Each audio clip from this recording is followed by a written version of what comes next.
What am I to do when they spraying lies, but this is the truth? I ain't gon' post, ain't finna hate on your growth, but they gon' hit my side in the booth. This Mr. Go Get It back to you once again with another episode of Speaking the Real. Y'all remember last time we was in the Power Studios. I came back to Power Reality Studios to actually talk with my brother, man, Trapp Dee, over here in Jasper, Florida, man, the 386, man. He's a very talented brother.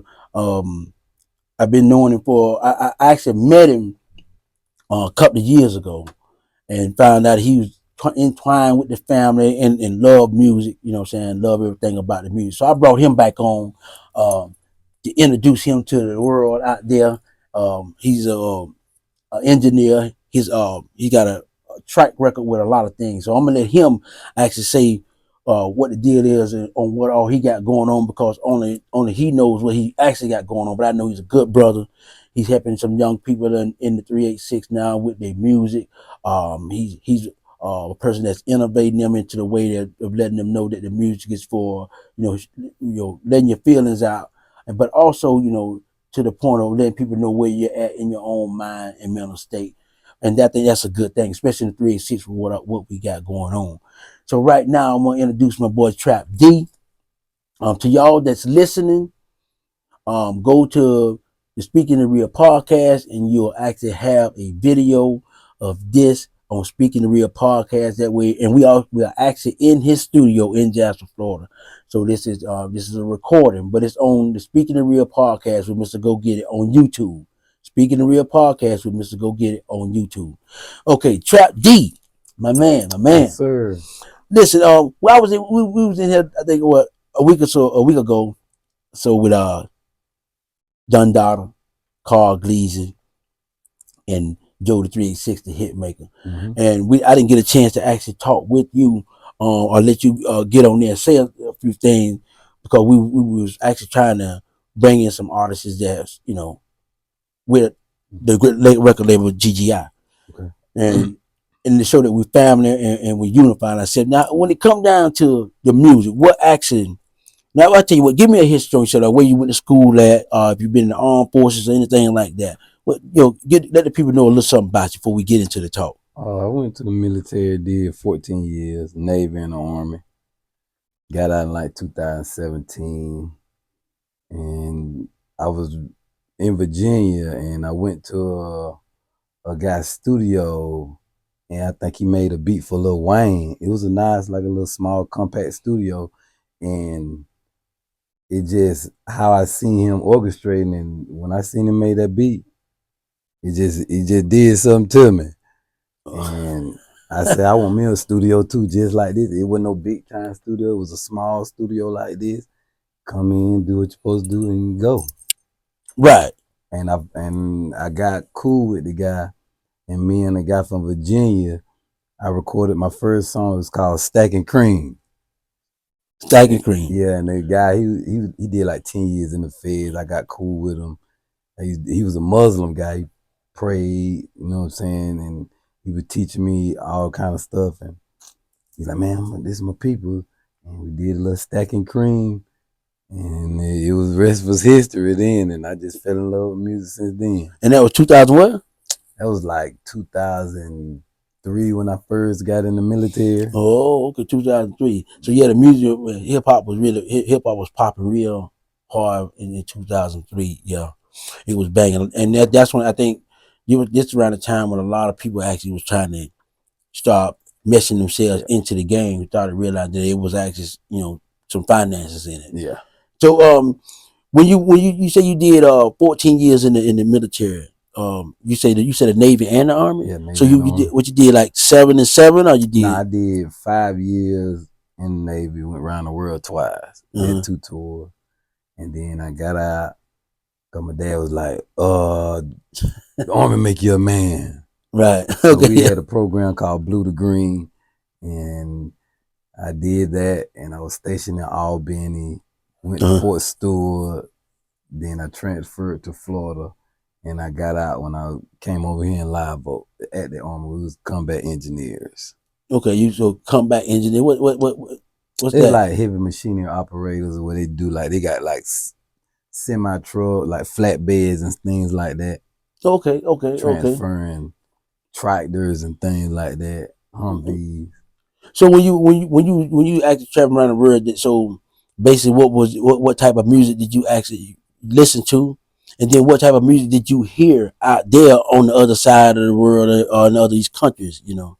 Oh, they listen to like the same type of music we listen to. It was just, I was like, Tupac and Biggie, like this, the music that they put out over there, like I ain't know Tupac and Biggie. They had a album together. They Right. just put it out overseas.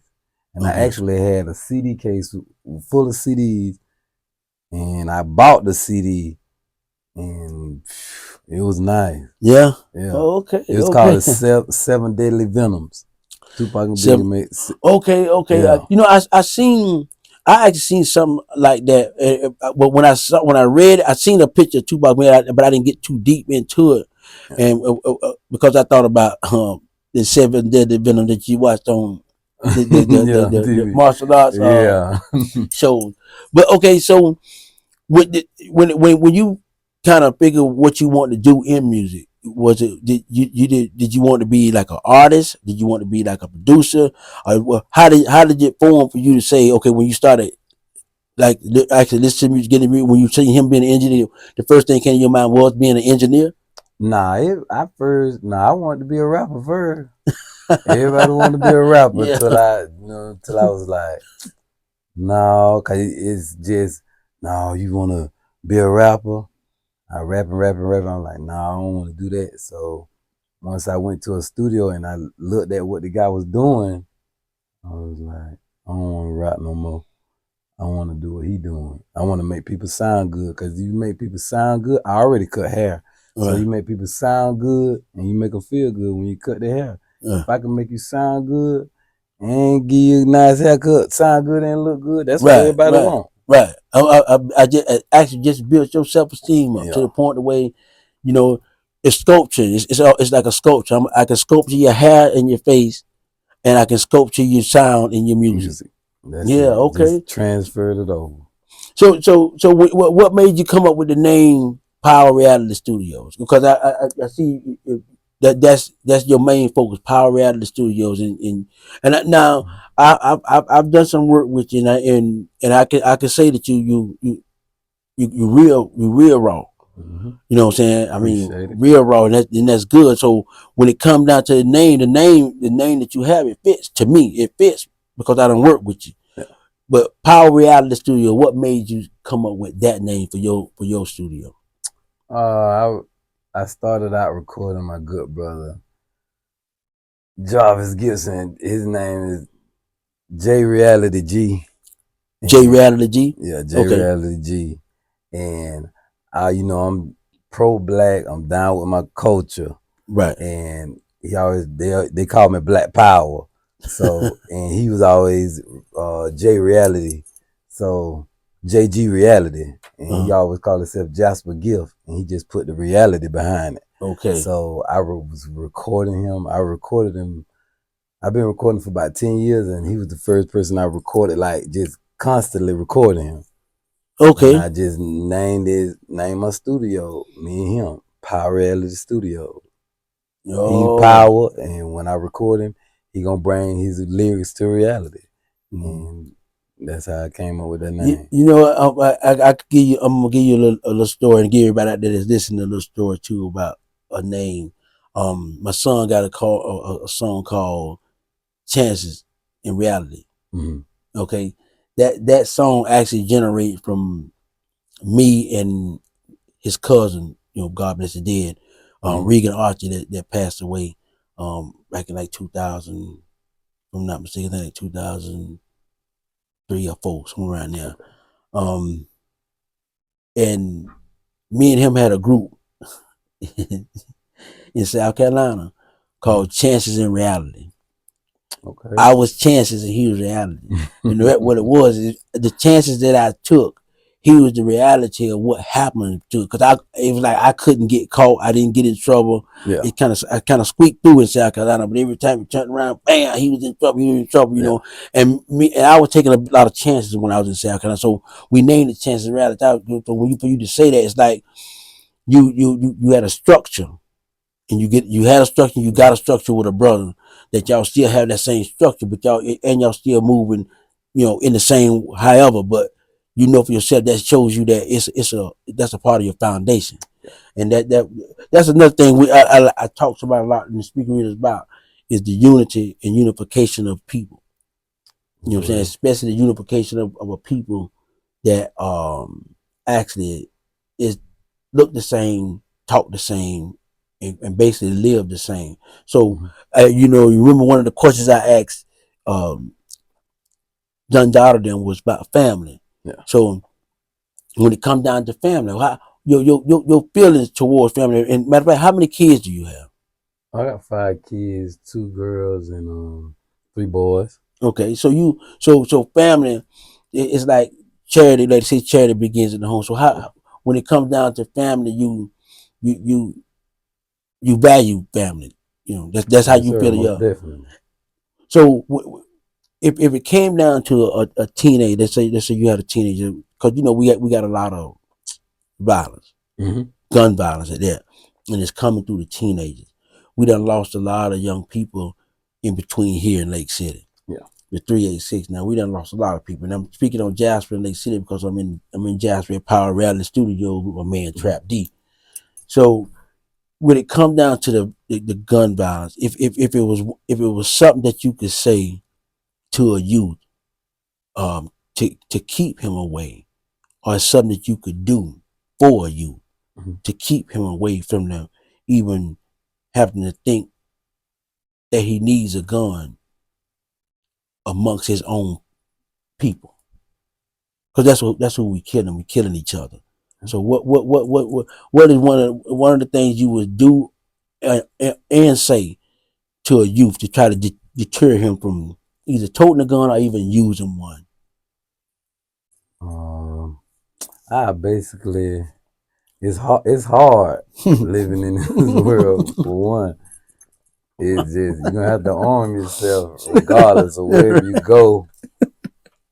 Even in the church house, they got security. But I basically tell him it just how you carry yourself.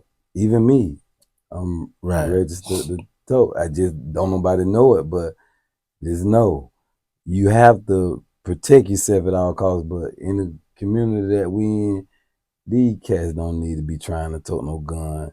It's just the music that they listen to it make them do it. Well, yeah, and that's one of the things I was like. Now, when I say this what I'm gonna say. I'm gonna say that I don't think the music make you do it so much as you actually want to live it because you see it. That too. A lot of children right now is accessible to everything now. Yeah. See, you could talk about swimming all you want to, yeah. but if you ain't never jumped in the water, you ain't gonna really know how it went down. That's right. So, and a lot of times you have to see a person swim. Yeah. So when it come down to the youth, they got access to too much. Yeah. And I'm talking about the little ones. Once you get 18, I'm about in my mind. Now this is how I think. Once you get 18, I think when it come down to what I can tell you about life and what I can show you that I do in my household about life, that falls out to when you get out there at 18, 19, 20, however many years you go. Then that, it's like, because I was always taught, you get up for work, you go to work. When you get to work, you work. That's right. That's what I was taught. So now that I do it, I still do it right now today. Sometimes people look at me and be like, yeah, he come to work every day. Or he always to work on time. Or he always work early. It's because it was something that I was taught and I saw. I saw my mother get up. I saw my stepfather. I saw this. So a lot of it comes to what the kids are accessible to it now. How we say it, the internet and all. Well, it's powerful because you just showed me some stuff in here today in the studio. I'm like, man, back when I was doing this, when we was punching it in, I just punching that in. You were like, no, man. It's so easy to record now. It's just like second nature. I've been recording for about a good 10 years. About 10 years. Yeah, about 10 years. And Mm-hmm. so when you actually come into the studio, how long you end up being in here? Like, I mean, as far as in here recording, or as far as in here doing doing some work for somebody, like bring, how long you end up being here just on your own, thinking in your own time? Me getting the feel for music, I I don't try to stay in the studio no longer than 4 hours. Cause once you an engineer and you listening to music constantly, it takes a toll on your ears. Right. So I just limit myself to 4 hours. Cause it was like the average engineer shouldn't be in the studio no longer than 4 hours. Okay. And I always do that. They were like, man, how long you been in the studio? No more than 4 hours. It shouldn't, if you got a good recording, it shouldn't take you no longer than 2 hours or an hour to mix that song down. Right. If you spend 2 hours more on a song, that mean that song ain't gonna, that ain't it. Right. So actually, your thing is you crafted it Yeah. to where when you started, you actually kind of you ain't gonna say kind of, you studied Yeah. what you had going on. Yeah. That's what I be looking for as well when I be talking with anybody. Is have you studied what you're doing, or because you got your beginners, and then you got your in between, then you got your, how you say, the veterans, the ones Yeah, that better. and but you still learning, because you sometimes you learn just from tweaking the same thing you're doing. You're doing it over and over. So 4 hours is the maximum. Yeah, 4 hours the maximum.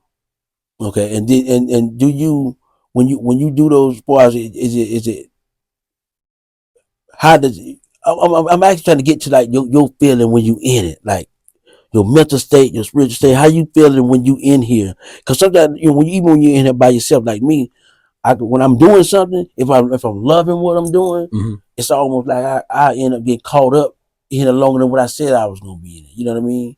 Do you ever get done like that, or you always cut it off right at 4 hours? I cut it off right at 4 hours sometimes, but I just come in here because we all got lives, kids, and things to do.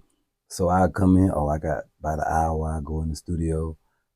If I got a session that I need to do, I go in there, probably tweak the beat a little bit, tweak the vocals, save it, boom. And I have it, have it set up to where, tomorrow I come in here, give me another hour and work on the hook part. Okay. You know what I'm saying? So that's why I was like, you can't, probably 5 days maximum on a song. That's how I try to keep it. Okay. It shouldn't take 2-3 weeks on a song. The mix, it'd be like, if you take it that long, your engineer don't know what he's doing. That's how I tell them. Yeah. So it now it's about the production of it, getting it out fast. I remember back when we was recording, and this was a long time back when we was recording.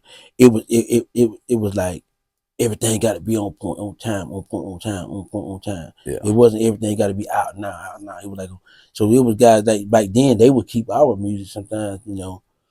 If you got it back within 5 or 6 days, it was almost like trash. Yeah. Now you can, but that's from technology. Yeah. Same, that's just the technology of it. So when you get in here and you do record, do you ever come up with things in your mind, like as far as songs or lyrics or anything like that, or it's just always the flow of the beat that's really that captures you totally? Oh, it's just what I go through, and I just try to, if I gotta feel, if a beat come across me and I feel I have to say something on that beat, I'm like, hey, I like the song, I want to do something on it. Okay. It ain't that I just want to come here every day, like, because most engineers, they'll come in, they'll have an artist in their studio. I'm not one of them artists, I'm not one of them engineers that every time somebody come to my studio, I got to get on the song with them. Oh, okay, yeah, That ain't how. Right. I ain't falling in it. I ain't falling in love with music. Right.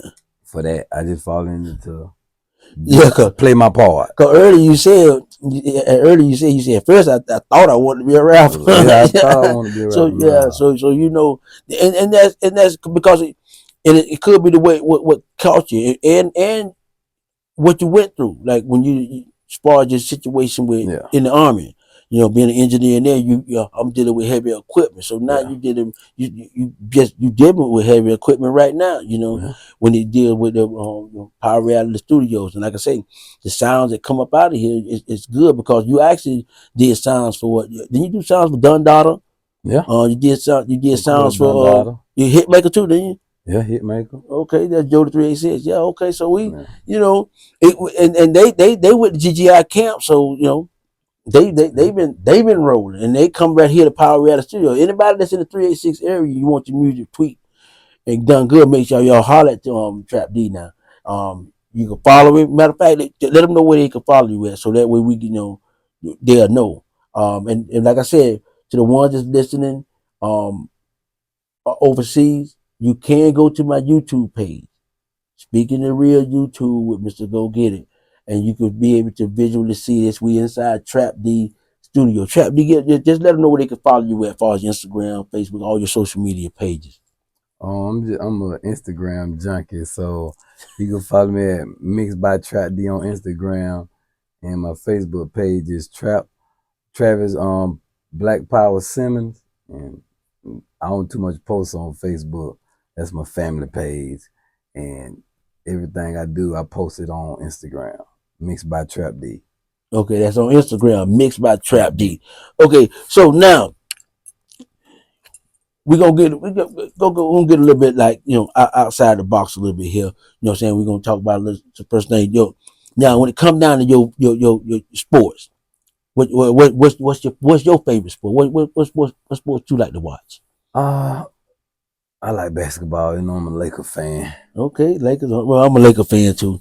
I'm a Laker fan too. So so basketball is your favorite when you watch. So you mean tell me you'll sit there and watch 88 games? Or if you could. Now, if them Lakers playing, I'm I'm looking at them. Okay, I'm gonna look at them.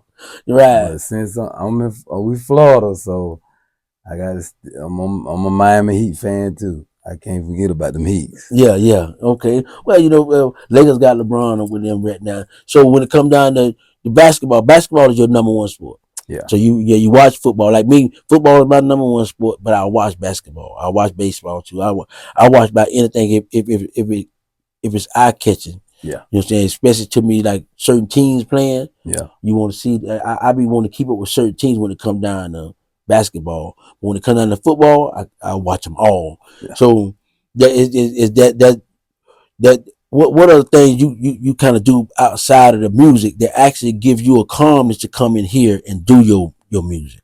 You know. Uh, I be cutting hair, and like if they love the drop fades I give them, man, you ain't had no Trapp Dee fade, man. And if you can make a person feel good by cutting their hair, that's just a joy. I never try to overdo cutting hair. Like I just cut hair a couple of hours out the day. Right. Cause I don't want to cut hair. Oh, I cut hair this time. Cause I don't want them to kill my joy from cutting hair. That's why I cut it short. Right. You do something too long, cause you trying to do too much, it'll kill the joy that what you love doing. So I don't never try to do nothing too long. It's almost like balancing it out.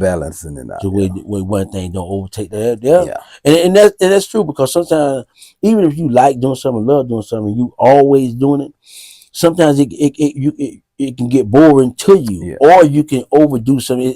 So when I take the time for this, just like you said about when you come in here for the 4 hours, you make sure if I'm gonna get 4 hours, I'll get 4 hours if I need to. But if I don't, if it take me 2 hours and I'm done, I'm going, because like you said, you're a family man, you got your kids and whatnot. And that's another thing about in this music industry. A lot of the or all of the people that I have met have kids. You know what I'm saying? They got families, they working, and they trying to get it from the muscle. So it's good to know people in your area that's doing. That's why I was glad when I met Trapp Dee.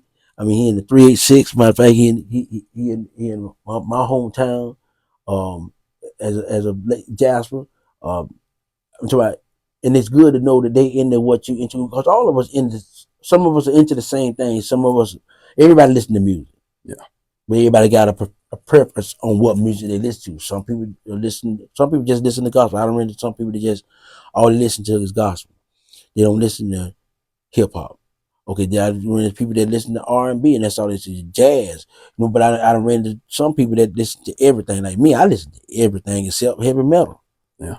Because I don't understand it. I have to hear the words. I want to hear what you're saying, because I think words, even with the people trying to deter you from somewhere, words still mean something. You know what I'm saying? So Yeah. if it don't make no sense, I'll be like, what are you talking about? Yeah. You know, or what's he talking about? You I know? done got to where I try not to listen to too much rap.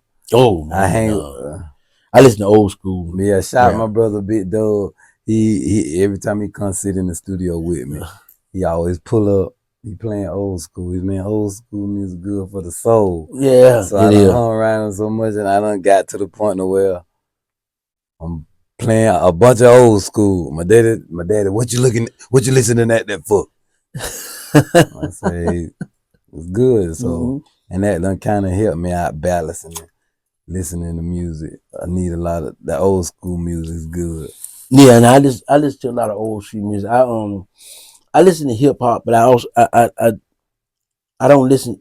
I don't too much listen to the newer music, because I don't understand the lifestyle showing me that the music is a little, you know, the music is kind of like roughing. Yeah, you know, it's like this is the image, and right. I can't stand if you're not living that. You can't. You shouldn't rap it. That's just like because I'm in a service. I'm politicians. I've been in the government for a while, so I'm not gonna rap a street person's life. Right. I'm more power for my people. I'm gonna rap political stuff like that, because that's what I've been around majority of my life. And that's where you try to make a change at anyway, because that's what you in. And that's what the problem is. Honestly, now is it's not, those people are not just in hip hop. Yeah. Those people are implanted everywhere now. It's just people that, okay, I'm gonna get in this lifestyle because it looked beautiful. I'm gonna talk like I did it, and I don't know nothing about this lifestyle. It's just that hip hop has a light shining on it, because we are actually destroying each other within the system of hip hop. And we don't really need to destroy each other. And what I mean by destroying each other, we killing a brother because of something he said. Yeah. Because the way he looked at me, you know, and it's not because I killed him, because he was attacking me. Yeah. And that's the sad part about it. I ain't finna rap nothing like that, because that ain't how we can. It's about controlling the youth, and if I can't grab, I might not be able to grab a 5, as long as I can just grab that 1, right? And he can grab 1. Yeah. Each one teach one. And it grows like that. And it grows like that. The crime, and it get to the point where the crime and the violence may not stop, but it'll slow down. That's it. It's kind of like what I said. You know, what I believe is that, you know, I believe you can't be sinless, but you can sin less. Yeah. So, you know, it's things just like when it come down to the violence. If we look at it, everything we look at and listen to now is violent. The only thing you don't really hear in violence now is, you know, the gospel music. You don't really hear the violence in that. Yeah. But you even got R&B songs now with a little bit of touch of that. You know. Yeah. It comes with that, but it's because of what we seeing. And then it's because of what we portraying in our own mind, to where we become violent. We are who we are from the mental state of where we at. That's it. You know, so. But this, I feel like that the hip hop that's out there now, it's too many, like you say, it's too many that ain't lived it. You know, you heard about it, or you read a book, you watch a movie. You know, because really, a lot of the people that actually live that life, they don't make it to see $10 or $15 million in the music game. If they didn't make it in that life they was living, it was hard for them to stay in the music because you barely even made it to the music game because you were dead before you got there, or you were locked up for the rest of your life. You know, Yeah, that's real. So you know, that's my greatest quote from Malcolm X. Knowledge is power. knowledge is power. And another one of mine from him is because we were hoodwinked and bamboozled and run them up. Yeah. Yeah. That's nothing because we have been. We've been taught a way of life that wasn't our way of life. You got to go all the way back. You know, until you go back. And what I mean by go back, listen to me. If it was building, if we was building as African Americans, blacks or whatever they called us, Mm-hmm. if you was building back then to have a Black Wall Street, because you remember I mentioned that. Yeah, If you was building back then to have a Black Wall Street back then, with all the technology of what we have now, what's wrong with trying to build another Black Wall Street? Yeah. You feel like, oh, I'm not. It's so many excuses of why. One could be, oh, because we done come so far. Yeah, we have, but our children killing each other. Yeah. So how far have we really came? Yeah. You know, because our children killing each other.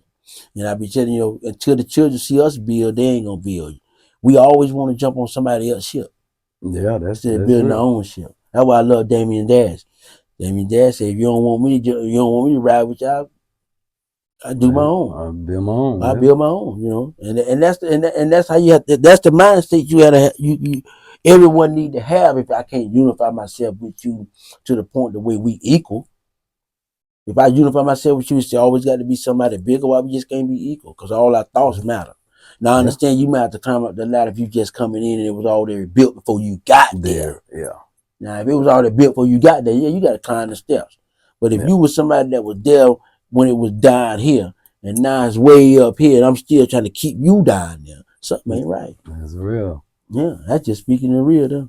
Yeah, that's just like, I listen to a lot of Denzel Washington quotes. Yeah, I love Denzel. I don't try to get into the racial thing. I say, man, it ain't about, I ain't racist. I'm just down with my peoples. So when I say Black Power, I'm gonna just say I do it for the culture because it's a cultural thing that we do. I was raised. But see, this my thing. The reason why I don't when I talk about Black people unifying themselves, you can say I'm racist all you want to, but what I'm gonna tell you is this: when it come down to my people, I was taught that if I can't unify and get along with my own people, how can I go anywhere else and get along with somebody else? And what I mean by that is, even if I deal with the other side, I'm still always gonna deal with this. Oh, you over here, I'm not just gonna shut you out because I've seen they doing this, and since it's opposite of what you were doing when I was with you, now what you were doing was wrong. No. What we have to understand is everybody do things different. That's, everybody don't do things the same. And everybody want to be different. Yeah, everybody want to be different. The only time anybody want to be the same is when they want you to come where they at. That's right. That's when they want to be the same because, okay, if we look at it, just like this shirt I got on, Reebok. Okay. Yeah, I got on the Reebok shirt, but if you take the Reebok off, put Adidas on there, it's the same material, same shirt, but I just gonna put Adidas on there, put the tag Adidas. That's what it is, man. It's just it's recycled and it is different, and it's just to be different, so I could be different. But when it come down to the building part, we should always want the next man to have as much as we want to have, even if the next man may cause the conflict of himself to not have it. Yeah, that's right. If you gonna cause a conflict yourself not to have, that's on you. But you ain't got to worry about me being the one holding you back from not having. Yeah. That's what I mean when it comes down to my race and the unification. We done got to the point the way we'll hold the other one back just because. We might not even be in the same atmosphere they're in. What I mean by that, you might be selling cars, I'm over here selling pies. But you still mad at me. We ain't even in competition. That's it. Cause that just like I got a thing that I live by. The first time I looked at the Jesse Owens when he won the Olympic. Yeah. And he got up there and put his fists in the air. And I said, I got a quote that I say, if you ain't about your people, what you raise your fist for? Right. And every time people be like, man, when I record music, like, man, you'll stamp my music. If your music ain't trying to reach, if your music ain't reaching or teaching, if I say if you ain't about your people, what you raise your fist for? When I say that, it's stamped. That's my slogan. Right. Yeah, I like that. Yeah, because and that's right. Because if you look at it from the beginning, from the time of everybody, even the people that we read the Bible, we read the Holy Quran, and if you look at it, it's all talking about unification. It's just that we have picked out parts that we want to try to. Everybody want to seem they're more superior than the next, and it's not. That's not the case. It's not that you're more superior than anybody. What it means is you put here. Now everybody got a different gift. Everybody got a different talent. Yeah, you can sing and I can't. Or you can write songs and but I can't. But I know how to get out and make your songs sound better. Yeah. See what I'm saying? So these are the things that we got to realize that, and you got to look at that on every aspect of life. You have people telling the hip hop nation that they need to be able to get along. But when you can walk in a church, you can walk in a courthouse, you can walk in a public city meeting, and people in there acting just like what they saying about the hip hop nation. It's just that we got a different style of how we put it out there. The hip hop nation use the jury, the flashy cars, and then you got the political people use the intimidation. Y'all know how that thing go. We use the intimidation on each other, and then we just don't worry about the people out there. It's an inside beat up on your job. I ain't gonna say nothing about the churches, but everybody know what's going on. Yeah. Ain't like I'm coming at them, but all us human. Yeah. We not perfect. And that's what we got to get in our mind. Say, hey, man, you know what? I ain't perfect. All I'm going to do is pray I can do better and pray that my brother or my sister over there, they'll do better. And we keep it moving. Yeah, but once we start telling the person they wrong, we already done judge. Yeah. So I live, this is how I live my life. Everything, I live my life is simple. Life is just like a puzzle. If I see a person that's connecting with me, I'm gonna connect with that person. Put your life together like a puzzle. That's right. And people that don't want that, cause you'll do a puzzle. Oh, that piece don't fit. That piece don't fit. Mm-hmm. You find the pieces that fit and keep it moving. That's right. Just put it together like it's supposed to be put together, man. Listen, this Trapp Dee, man, engineer. I know I got on some subjects with him because people that can actually like can engineer and do music the way he do it, and the way I watch this man break down the music and make people's voices sound different, and cut it in to make it sound a connection. And matter of fact, when I say a connection, I'm talking about he unifies the music together, man. So I know once I talked to him and got him in here and sat him down, I knew he was gonna be able to break some things down, and that's what Speaking the Real is about, man. I talk to anybody on whatever walk of life you in right now. I got the hip hop nation. Then when I say the hip hop nation, I'm talking about guys just producing, guys just engineers, artists, promoters that we're gonna be coming on here. We're gonna be talking with me. We're gonna talk about Speaking the Real. We're gonna talk about what they love doing, and we also gonna talk about life situations. So y'all keep on tuning in, man. Like I said, to the hottest podcast in the 386 right now, man. And we're gonna keep on moving, and we're gonna keep on getting moving. And actually I'm gonna be talking to any and everybody that wanna speak the real. And it's your real. It's what you think, how you feel, and there's nothing wrong with that. Like I said, once you tell a person that they wrong, almost in a sense you have already judged, and we shouldn't judge because all of us don't. Ain't none of us perfect. We can understand that once we do wrong, the spotlight shine on you. A lot of times the spotlight gets shined on you because you've been acting like you ain't been doing nothing wrong, and then the spotlight gets shined on you, and there it is. This Mr. Go Get It was Speaking the Real, man. My man Trapp Dee, man. We was in the Power Reality Studios, man. Like I say in the 386, y'all make sure y'all get with him. This is Speaking the Real, Mr. Go Get It. We out. Peace. What am I to do? When they spraying lies, but this is the truth. I ain't gon' post, ain't finna hate on your growth, but they gon' hear my side in the booth.